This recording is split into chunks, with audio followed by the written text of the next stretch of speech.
Guys, এই আইডিটা দেখতে পাচ্ছ? এই আইডিতে অনেক আগে টপ করা হতো এবং এই ছেলেটি দিনরাত গেম খেলতো। কিন্তু এখন যদি এই আইডির ভিতরে তোমরা যাও তাহলে দেখতে পারবে এই ছেলেটি গেম খেলা বন্ধ করে দিয়েছে। কেন গেম খেলা ছেড়ে দিয়েছে এই কাহিনীটা যদি তুমি শোনো তাহলে তোমার চোখে পানি চলে আসবে। তো প্রথমে এই ছেলেটির কষ্টের গল্পটি শুনবো, তারপর এর আইডি কালেকশন দেখবো। কারণ এই ছেলেটির গল্প শুনলে তুমি টপ আপ করা বন্ধ করে দিবে, আর এই গল্পটা শুনে তুমি কিছুটা মোটিভেশন পাবে। ঘটনাটা আজ থেকে আরো 3 বছর আগে। তখন এই গেমটি নতুন নতুন বের হয়, আর তখন এই ছেলেটি অনেক গেম খেলতো, দিন রাত ভরে গেম খেলতেই থাকতো। কিন্তু এই জিনিসটা তার বাবার একদমই ভালো লাগতো না, আর গেম খেলার জন্য অনেক রাগ করতো এবং সে তার ছেলেকে অনেক বকতে থাকতো। তো এমনই একদিন এই ছেলেটি রাতের খাবার খেয়ে তাড়াতাড়ি তার রুমে গিয়ে গেম খেলা শুরু করে। সে রাতভর অনেক গেম খেলে, কিন্তু তার বাবা মা সেটা দেখে ফেলে এবং তাকে অনেক বকা দেয়। তাই সে ভয়ে মোবাইল রেখে তাড়াতাড়ি ঘুমিয়ে যায়। কিন্তু সকালে তাড়াতাড়ি ঘুম থেকে উঠে আবার ফ্রি ফায়ার খেলা শুরু করে, তারপরে স্কুলে যেত। এই জিনিসটা তার বাবার একদমই পছন্দ হতো না। তারপর একদিন তার বাবা রেগে গিয়ে তার মাকে বলে, আমাদের ছেলেকে হোস্টেলে দিয়ে দিতে হবে। সেখানে গেলে সে আর মোবাইল চালাতে পারবে না, এতে তার পড়ালেখা ভালোভাবে হবে, এতে গেমের প্রতি থেকে তার আসক্ত কমে যাবে। ঠিক 2-3 সপ্তাহ পর ছেলেটিকে তার বাবা মা হোস্টেলে পাঠিয়ে দেয়। কিন্তু হোস্টেলে গিয়ে ছেলেটির একদমই মন বসতো না, শুধু বাড়ির কথা মনে পড়তো আর গেম খেলতে মন চাইতো। এভাবে অনেকদিন থাকতে থাকতে সেখানে তার মন বসে যায় এবং সে ভালোভাবে পড়ালেখা করতে থাকে। রাতে সে তার বাবা মাকে কল করতো এবং বাড়ির সবকিছু জিজ্ঞাসা করতে থাকতো এবং তাদের সাথে একটু সময় কাটাতো। কিন্তু তবুও তার ফ্রি ফায়ার গেম খেলার অনেক ইচ্ছা হতো, তাই সে রাত 11টা পর্যন্ত গেম খেলতো এবং তাড়াতাড়ি ঘুমিয়ে পড়তো, কারণ পরের দিন তাড়াতাড়ি উঠে তাকে স্কুলে যেতে হবে। তো এমনই কিছুদিন কাটতে থাকে এবং সেই হোস্টেলে আরো কিছু নতুন ছেলে আসে। তারাও চায় তারা সারাদিন ফ্রি ফায়ার গেম খেলবে, কিন্তু হোস্টেলে থাকলে তাদের নিয়মিত স্কুলে যেতে হবে, তা না হলে তাদের পানিশমেন্ট দেওয়া হবে এবং এই ভয়ে তাদের আর গেম খেলা হচ্ছে না। তো এমনই করে সেই ছেলে আর তার নতুন বন্ধুরা রাতে লুকিয়ে লুকিয়ে ফ্রি ফায়ার গেম খেলতো। তো এমনই একদিন রাতে কিছু এমন ছেলে যারা নিজেকে অনেক ট্যালেন্টেড ভাবতো, তারা সেখানে ঘুরে ঘুরে বই পড়ছিল। তখন তারা সেই ছেলেটিকে বললো, এভাবে রাতে তোমরা গেম খেলবে না, আমাদের পড়ায় ডিস্টার্ব হয়। কিন্তু ছেলেটি আর তার বন্ধুরা কারো কথা কোনো কান না দিয়ে ফ্রি ফায়ার গেম খেলতেই থাকতো। তো তারা আরো জোরে সাউন্ড বাড়িয়ে গেম খেলতো যাতে ওদের পড়ায় সমস্যা হয়। তো সেই ছেলেগুলো তাদের শিক্ষককে বলে দেয় যে তারা রাতে গেম খেলে। তো সেই রাতে তাদের শিক্ষক তাদের রুমের সামনে আসে এবং দরজার মধ্যে ধাক্কা দিয়ে দরজা খুলতে বলে। কিন্তু ছেলেটি আর তার বন্ধুরা ঘুমানোর ভান ধরে ঘুমিয়ে থাকে আর মোবাইল লুকিয়ে রাখে। কিন্তু তার শিক্ষকরা দরজা খুলে ভিতরে ঢুকে যায় এবং ঢুকে দেখে তারা ঘুমিয়ে রয়েছে। তারা এত সুন্দর করে ঘুমের অ্যাক্টিং করছিল, মনে হচ্ছিল তারা সত্যি সত্যি ঘুমিয়ে পড়েছে। কিন্তু ওই ট্যালেন্টের ছাত্রগুলো এসে ওদের বলে যে তোমরা এভাবে গেম খেললে আমরা তোমাদের ধরিয়ে দেবো। তখন সেই ছেলেটি আর তার বন্ধুরা মিলে ওই ট্যালেন্টের ছেলেগুলোকে অনেক মারধর করে। পরের দিন ওই ছেলেটিকে আর তার বন্ধুকে অফিস রুমে ডাকা হয় এবং বলে, তোমরা যদি এরকম আবারও করো তাহলে তোমাদের এই হোস্টেল থেকে বের করে দেওয়া হবে। তো এরকম কথা শোনার পর তাদের আর গেম খেলা দেওয়া হয়নি। তো ওই ছেলেটির একটি বন্ধু ছিল, যে বন্ধুটা ফ্রি ফায়ার একটু বেশি আসক্ত হয়ে গিয়েছিল। সে বলছিল যদি আমাকে রাতে ফ্রি ফায়ার গেম খেলতে না দেয় তাহলে আমি এই হোস্টেল থেকে বের হয়ে যাবো। তো এমন করতে করতে একদিন সেই ছেলেটির সেই আসক্ত বন্ধুটা হোস্টেল থেকে পালায়। তো এটা দেখে সেই ছেলেটি ভাবে আমিও তাহলে এই হোস্টেল থেকে পালিয়ে যাব। কিন্তু পরের দিনই হোস্টেলের সিকিউরিটি আরো হাই করে দেয়, যার কারণে সেই ছেলেটি আর পালাতে পারে না এবং সেই ছেলেটি সেখানে বসে বসে পড়ালেখা করতে হয়।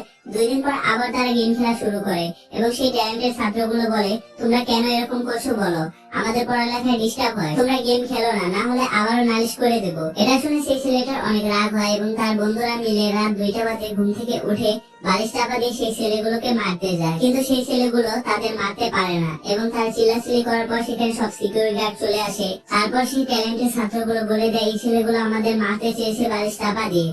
পরের দিন সেই ছেলে আর তার বন্ধুদেরকে হোস্টেল থেকে বের করে দেওয়া হয়। তো সেই সব ছেলেগুলো তাদের নিজ নিজ বাসায় চলে যায়। আর ওই ছেলেটি তার বাসায় চলে যাওয়ার পর তার বাবা আবারও তাকে অনেক মারধর করে এবং অনেক বকাঝকা করে। এরকম 1 মাস বকাঝকা করার পর সেই ছেলেটিকে তার বাবা আর কিছুই বলে না। সেই সুযোগ হাতিয়ে নিয়ে সেই ছেলেটি আবারও ফ্রি ফায়ার খেলা শুরু করতো দিন রাত এবং তার মাকে বোকা বানিয়ে টাকা নিয়ে এসে ফ্রি ফায়ার টপ আপ করতো।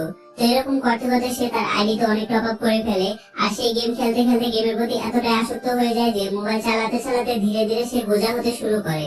যারা একটু বেশি মোবাইল চালায় তাদের ঘাড় একটু বোঝা হয়ে যায়, সেটা তোমরা জানো। তোমরা যদি এরকম করে থাকো তাহলে তোমরা কমেন্টে বলে দাও। তো এরকম অবস্থা দেখে সেই ছেলেটির মা তাকে নিয়ে হসপিটালে যায় এবং সেখানে ডাক্তার বলে আপনার ছেলে চোখ নষ্ট হয়ে গেছে এবং ঘাড়ও ব্যাকা হয়ে গেছে। সেখানে তার মা অনেক কান্নাকাটি করে, কিন্তু ছেলেটি কারো কথা না শুনে আবার ঘরে এসে গেম খেলা শুরু করে।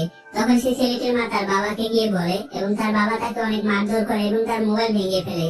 তখন সেই ছেলেটি অনেক রেগে যায় এবং রেগে গিয়ে রাতের বেলা রাস্তার একটি গাড়ির সামনে ঝাঁপ দেয় এবং বলে এবার তোমরা আমাকে পারলে বাঁচাও, আমার মোবাইল না থাকলে আমিও থাকবো। কিন্তু ছেলেটিকে কোনোভাবে তারা বাঁচাতে সক্ষম হয় এবং হসপিটালে নিয়ে যায়। তারপর 3 মাস সেই ছেলেটি আর গেম খেলতে পারে না। তো এই থেকে একটা জিনিস ভালো করে বুঝে নাও, বেশি গেম খেলা ভালো না, আর একেবারে টপ আপ করা বন্ধ করে দাও, টপ আপ করাও ভালো না। কারা কারা আজ থেকে কম কম গেম খেলবে এবং কম কম টপ আপ করবে কমেন্ট বক্সে জানাও, আর কমেন্টে লিখে দাও #নো টপ আপ। ওকে, এখন আমরা সেই সিলেটের আইডির কালেকশন দেখতে চলেছি। তো এখানে আমরা চলে এসেছি সিলেটের আইডিতে। এখানে তার কালেকশন যদি তুমি দেখো, এখানে মোটামুটি অনেক ভালো কালেকশন আছে। তো প্রথমে তোমরা দেখতে পাচ্ছ ইনকিউবেটরের শেষ বান্ডিলটা আছে। আবার এখানে দেখতে পাচ্ছ সিলেটে তার আইডিতে কোবরা বান্ডিল নিয়েছিল। তো এখানে তোমরা দেখতে পাচ্ছ এখানে মোটামুটি অনেক ভালো জিনিসই আছে তার আইডিতে। তো কোবরা বান্ডিল বের করতে তার হয়তো অনেক টাকা লেগেছে। তো বুঝতে পারছো সে তার মার কাছ থেকে টাকা নিয়ে কোবরা বান্ডিল বের করেছে। এখানে তোমরা আরো অন্যান্য বান্ডিলও দেখতে পারবে। তো এই বান্ডিল গুলো দেখতে মোটামুটি অনেক ভালো লাগছে। আর তোমরা কি তোমাদের আইডিতে টপ আপ কমেন্ট বক্সে বলে দিবা। আমি কিন্তু আমার আইডিতে কোনো সময় তেমন একটা টপ আপ করি না। তো আমি মাঝে মধ্যে 2-3 বার টপ আপ করেছি, এর থেকে বেশি না। তো এখানে তার কালেকশন মোটামুটি অনেক ভালো। এখানে এই বান্ডিলটা দেখতে পাচ্ছ, এই বান্ডিলটা অনেক সুন্দর, আমার কাছে ভালোই লাগছে। তো এখানে চশমাটা অনেক সুন্দর, চশমাটার মধ্যে আবার দেখা যাইতেছে মানে ডিসপ্লের মতো, টিভি ডিসপ্লের মতো চলতেছে। তো এখানে তার কাছে আছে অ্যাঞ্জেলিক পেন, তারপরে এখানে দেখতেছো তার কাছে হেলমেট আছে, মানে অনেক কালেকশন আছে হেলমেটের, মানে মাথায় পরা যে এগুলো অনেক কালেকশন আছে। তারপরে স্কার্ফটা দেখছো, তারপরে তো এই ড্রেসটাও অনেক সুন্দর। তো এটা মনে হয় ইন্ডিয়ার।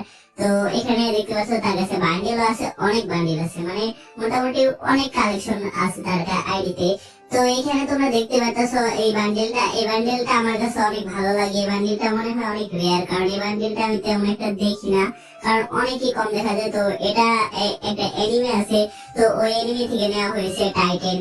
তো এনিমের নামটা আমার মনে হইতেছে না, বাট হালকা হালকা মনে হইতেছে। যাই হোক, তো ওই এনিমে থেকে এই ড্রেস আপটা নেওয়া হয়েছে। তো এখানে ইমোট কালেকশন দেখতেছো, অনেক ইমোট আছে। তো এখানে লেজেন্ডারি থেকে শুরু করে নর্মাল পদের ইমোটও তার কাছে আছে। তো এখানে অনেকগুলা লেজেন্ডারি ইমোট আছে। তো এখানে দেখতেছো এই ইমোটটা আমার কাছে মোটামুটি ভালোই লাগে। তো এখানে আরো দেখো অনেক অনেক আছে, মানে এখানে তার কাছে ব্লু প্রিন্টের কালেকশন দেখো এবার। তো এখানে দেখতে পাচ্ছ তার কাছে 2-2টা ব্লু প্রিন্ট, এখানে 3টা। তো মানে অনেক কালেকশন আছে তার আইডিতে।